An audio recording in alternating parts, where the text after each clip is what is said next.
Hello বন্ধুরা, welcome back to my channel. সবাই কেমন আছো? আশা করি সবাই ভালো আছো।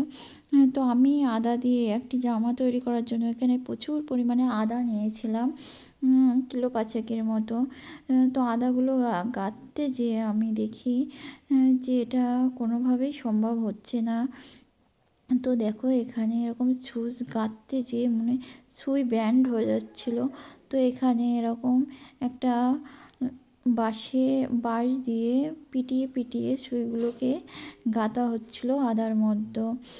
তো প্রথমে এরকম গেঁথে চেন করে নেওয়ার পরে এটাকে আবার নিচ দিয়ে ভালো করে বেঁধে নিয়েছিলাম। তো সব কিছু করার পরেও লাস্ট ফিনিশিং জামাটা পুরো রেডি করতে পারিনি, কারণ প্রচণ্ড ভারী হয়ে যাচ্ছিল। যাকে পরিয়ে দেখাবো সে তো একটা বাচ্চা মানুষ।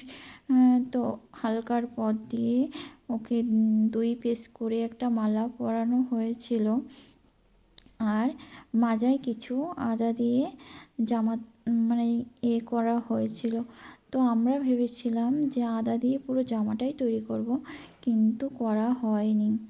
আর এটা করতে আমাদের পুরো সারা দিনটাই, তো এটা ভিডিওর মাধ্যমে দেখানোর একটা যে ক্যামেরার বাইরে আমরা কতটা পরিশ্রম করি একটা পরিস্থিতি তৈরি করার জন্য, সেটা তোমাদের কাছে শেয়ার করলাম। ভিডিওটা ভালো লাগলে সাথে থেকো।